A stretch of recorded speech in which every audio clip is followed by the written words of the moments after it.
Tak ada yang mengira Indonesia bisa melangkah sejauh ini. Tak ada yang menyangka Garuda akan terbang setinggi ini. Ketika Indonesia berbicara tentang Piala Dunia, dulu semua mengerutkan dahi, semua menggelengkan kepala dan menganggap Indonesia terlalu bermimpi, tak sadar diri, serta disebut menghayal terlalu tinggi. Namun kini Garuda membalikkan semua persepsi, membuktikan diri, sekaligus membungkam semua opini. Bak dongeng dari negeri para peri, sang pemimpi itu kini sudah semakin dekat ke puncak tertinggi. Tak mudah bagi Garuda untuk sampai ke titik ini. Marcelino dan kawan-kawan bahkan harus memulai kualifikasi dari babak paling bawah. Situasi itu sempat membuat timnas Indonesia jadi bahan candaan para rival di Asia Tenggara, Thailand, Vietnam, serta Malaysia. Dengan sombong menyebut Indonesia bukan lagi level mereka. Garuda mereka sejajarkan dengan Kamboja, Timor Leste, hingga Brunei Darussalam. Memang, saat itu timnas Indonesia harus berjuang mulai dari babak playoff bersama deretan tim-tim terlemah di Asia. Karena ranking FIFA Indonesia saat itu masih tergolong dalam 20 terendah di Asia. Sementara para rival seperti Thailand, Vietnam, dan Malaysia sudah langsung lolos ke round 2 karena ranking mereka memang berada di atas Indonesia. Tak sulit bagi Garuda keluar dari zona terbawah itu. Timnas Indonesia berhasil lolos ke round 2 setelah menyingkirkan Brunei Darussalam dengan agregat 12-0. Memasuki round 2, Indonesia masih saja diremehkan para tetangga, khususnya Malaysia. Apalagi di laga pertama, Indonesia harus menelan kekalahan 5-1 atas Irak, serta ditahan imbang 1-1 oleh Filipina. Sementara Malaysia berhasil menundukkan Oman dan Kazakhstan di dua laga awal mereka. Malaysia di atas angin, publik negeri jiran itu koar-koar seolah sudah berada di Piala Dunia. Mereka meremehkan Indonesia, hingga memprediksi Garuda tidak akan lolos ke round 3. Namun pada akhirnya, Indonesia berhasil bangkit di 4 pertandingan berikutnya. Garuda mengalahkan Vietnam 2 kali, serta menumbangkan Filipina di laga terakhir.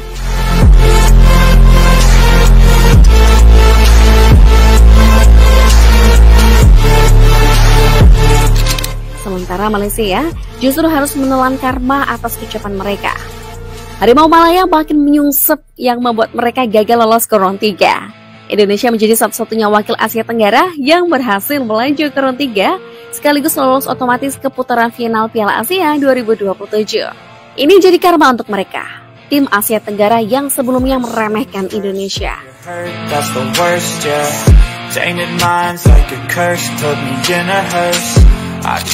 27 Juni 2024, undian round 3 dilakukan.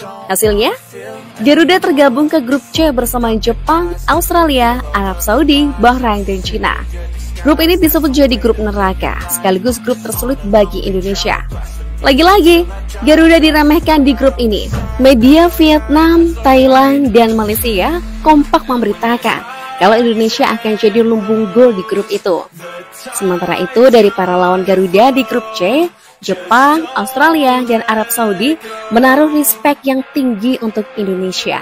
3 tim langganan Piala Dunia itu menganggap Indonesia adalah lawan yang wajib mereka waspadai. Berbeda dengan 2 tim lain di grup C, Bahrain dan Cina justru meremehkan Indonesia. Mereka tidak menganggap Indonesia sebagai ancaman serius. Bagi mereka, Indonesia hanya akan jadi penyumbang poin untuk mereka. Tak hanya media dan supporter, pelatih Bahrain dan Cina itu juga kerap merendahkan timnas Indonesia ketika berbicara di media. Timnas Indonesia adalah tim yang tidak memiliki kualitas dan pengalaman yang cukup untuk menghadapi kami. Saya sangat yakin mereka tidak akan mampu mengalahkan Bahrain. Pertandingan ini akan menjadi bukti bahwa kami jauh lebih superior, kata pelatih Bahrain sebelum laga menghadapi Indonesia. Lebih lanjut, Dragan Talajic bahkan menyindir timnas Indonesia yang banyak diperkuat pemain keturunan. Saya sudah banyak menonton pertandingan Indonesia. Setiap menonton, saya melihat ada 2 hingga 3 pemain baru. Tapi bukan dari Indonesia, mereka dari Belanda. Kalian punya 300 juta penduduk, tapi Anda mendatangkan pemain dari Belanda. Tapi itu tidak apa-apa. Belanda atau Indonesia, kami akan mengalahkan mereka, kata Dragan Talajic. Sama halnya dengan Dragan Talajic, pelatih Cina, Branko Invakovic, juga sesumbar akan mengalahkan Indonesia di depan publik sendiri.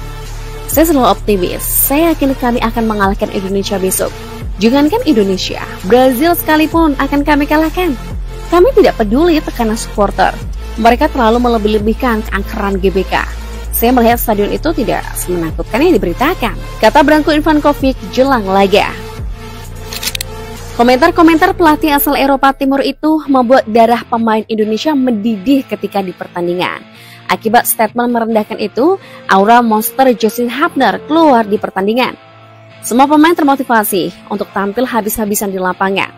Terbukti, bacot besar dua pelatih itu berhasil dibungkam Joe Izes dan kawan-kawan. Garuda berhasil memulangkan mereka ke negaranya masing-masing dengan kekalahan menyakitkan. I just don't wanna feel anymore.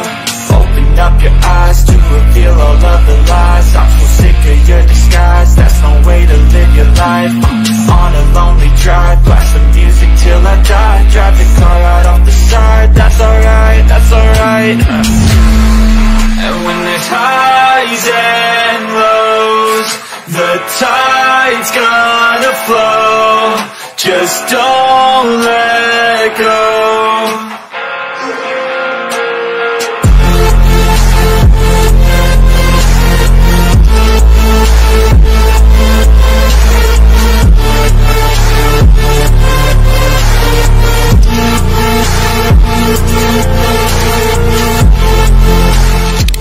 Sikap tidak respect dari Cina dan Bahrain pada Indonesia sudah mereka tunjukkan sejak awal round 3. Ketika Indonesia bertandang ke kandang mereka, Indonesia selalu mendapatkan perlakuan yang kurang mengenakan. Mulai dari logo Garuda yang diturunkan paksa di Stadion Cina, hingga aksi supporter Bahrain yang menghina lagu kebangsaan Indonesia Raya. I'ma do what I like, I'ma do something right, I'ma move towards the light, I'ma keep my head high, there's no stopping now, we ain't falling down, my heart's...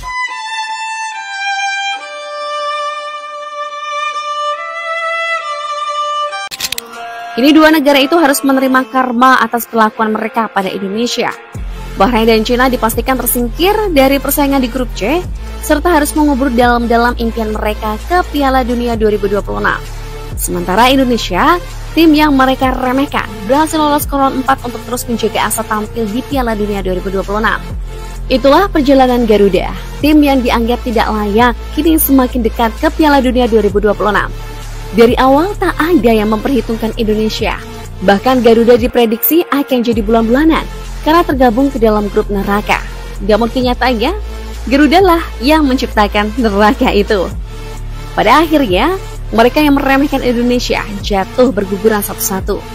Mereka harus menerima karma akibat kesombongan mereka sendiri.